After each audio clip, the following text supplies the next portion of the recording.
यह सच्ची कहानी ना 24 जनवरी 2022 की है। सर्दी का मौसम था। 3 दिनों से लगातार रुक रुक कर बरसात हो रही थी। तापमान भी काफ़ी गिर गया था। बर्फीली ठंडी हवाएं चल रही थी। सुबह सुबह प्रदीप पाल जल्द ही घर लौट आया था। घर पर बिल्कुल मातम पसरा हुआ था। उसकी पत्नी सीमा सर झुकाए सिसक रही है। 2 या 3 पड़ोसी उसे लगातार चुप करा रहे हैं। पिता कमरे में बेजान से बेड पर बैठे हुए हैं। पास के दूसरे बेड पर उसकी माँ मर्द पड़ी थी। प्रदीप को सीमा ने ही फ़ोन कर जल्द आने को कहा था। उसने फ़ोन पर बताया, लगता है माँ जी को रात में दिल का दौरा पड़ा है, वह उठ नहीं पा रही हैं। कुछ समय में जल्दी आ जाओ। के कुछ लोग भी आ गए थे। उन्होंने कहा, लगता है उनको रात में हार्ट अटैक आया है। अक्सर अधिक सर्दी के मौसम में बूढ़ों को हार्ट अटैक पड़ जाता है। सीमा ने भी रो टो कर मोहल्ले के लोगों को बताया, माँ जी को हार्ट अटैक आया और मुझे पता भी नहीं चला।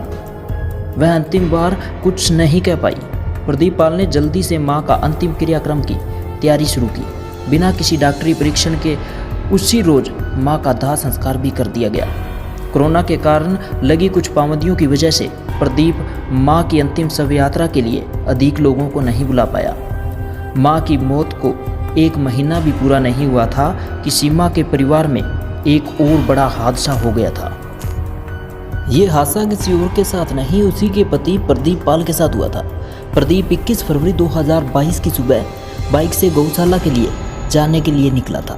रोहनी इलाके के सेक्टर 24 के आगे हेलीपैड पर रोड पर पहुंचा ही था कि कुछ लोगों ने उसे अचानक गोली मार दी। उसे काफ़ी नज़दीक से 3 गोलियां मारी गई थी, जिसके चलते घटनास्थल पर ही उसकी मौत हो गई। मामला काफ़ी सनसनीखेज था।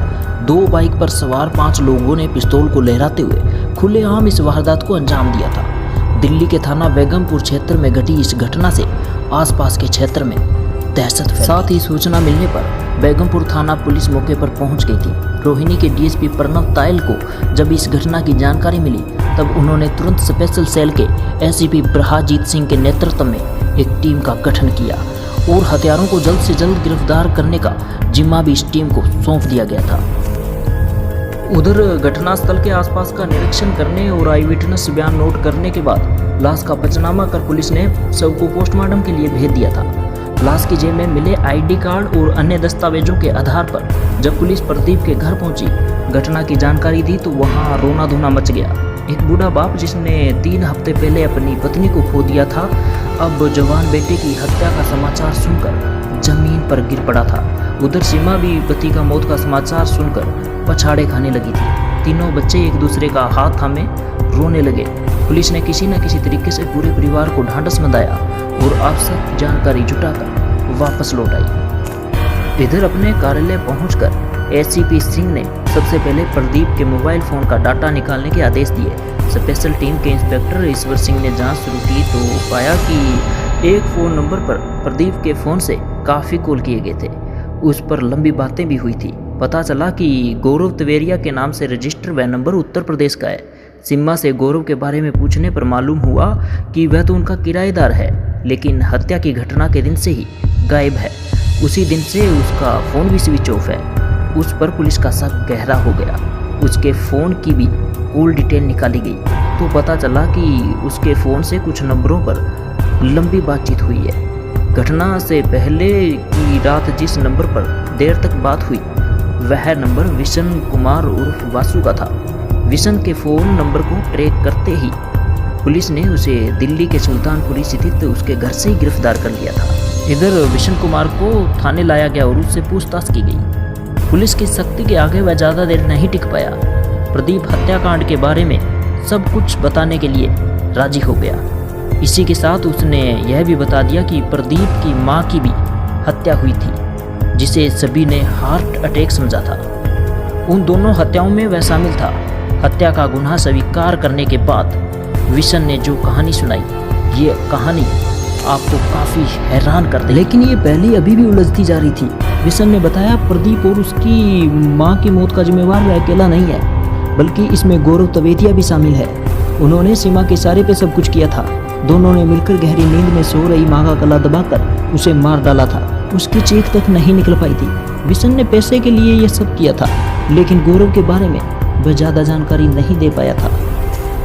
और अभी विशन ने प्रदीप पाल की हत्या के लिए रचे गए चक्रव्यूह के बारे में बताना शुरू कर दिया। 21 फरवरी 2022 की सुबह जैसे ही प्रदीप अपनी गौशाला के लिए जाने के लिए बाइक निकालता है तो सीमा ने तुरंत फ़ोन करके इसकी सूचना गौरव को और गौरव ने इसकी सूचना विशन को दी थी। खबर पाते ही 2 मोटरसाइकिल पर विशन कुमार, प्रविंदर और उसके कुछ दोस्त निकल पड़े थे। जल्दी ही उन्होंने हेलीपैड रोड पर प्रदीप के पीछे अपनी बाइक लगा दी और एक जगह काफ़ी करीब आकर उन्होंने इस पे एक फायर भी झोंक दी। गोली लगते ही प्रदीप बेचारा बाइक से गिर गया, छटपटाने लगा, चीखने लगा, चिल्लाने लगा और देखते ही देखते उसके प्राण पखेरु उड़ गए। वारदात को अंजाम देकर हत्यारे तेजी से फराटा मारते हुए निकल भागे। विशन के पुलिस की गिरफ्त में आने के कुछ समय बाद ही गौरव तवेतिया समेत कुछ लोगों को भी गिरफ्तार कर लिया जा चुका था, लेकिन साथ में साजिश रचने वाली सीमा को भी अब गिरफ्तार कर लिया गया था।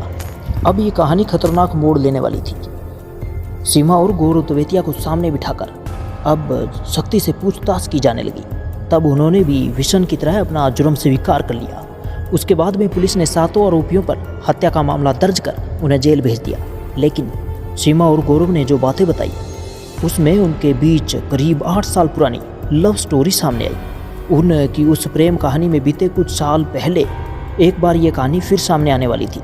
हालांकि सीमा की शादी उत्तरी दिल्ली के रिठाला निवासी प्रदीप पाल के साथ 10 साल पहले हुई थी, जब वह 21 साल की थी। अभी सीमा ने बताना शुरू किया था। सीमा का ननिहाल गौतम बुद्ध नगर के दादरी क्षेत्र में रामगढ़ गांव में था। वहीं सीमा के मामा का घर है। शादी के बाद इसी गांव में रहने वाले अपने से छोटे 19 साल के गौरव तवेतिया से सीमा को प्यार हो गया था। दरअसल ननिहाल आते जाते सीमा गौरव से मुलाकात करती, फिर बातें और हंसी मजाक और जल्द ही उनके बीच में अनैतिक संबंध भी बन गए। वह यौवन की दहलीज पर यह सब भूल गई थी कि वह शादीशुदा है। शादी के बाद उत्तर प्रदेश से दिल्ली आ जाने के कुछ समय तक सीमा के जहन में गौरव की यादें बसी रही। उनका मिलना जुलना तो दूर की बातचीत तक होना बंद हो गया था। इस बीच सीमा को 3 बच्चे भी हो गए। हालांकि सीमा और गौरव दिल्ली NCR में रहते थे। दोनों का परिवार दिल्ली से सटे गाजियाबाद और उधर नोएडा की सीमा से अलग अलग गांव में रहता था। सीमा विवाह कर दिल्ली आ गई, लेकिन गौरव अपने माँ बाप के पैसे पर ऐश कर रहा था। वह कोई काम धंधा नहीं करता था। सीमा की ससुराल कहने में तो दिल्ली के एक ग्रामीण इलाके में थे, लेकिन रहन सहन शहरी था। ससुर द्वारा बनाए हुए घर के ऊपरी हिस्से में काफ़ी दर्जन भर कमरे थे। उन्हें प्रदीप ने किराए पे दे रखा था।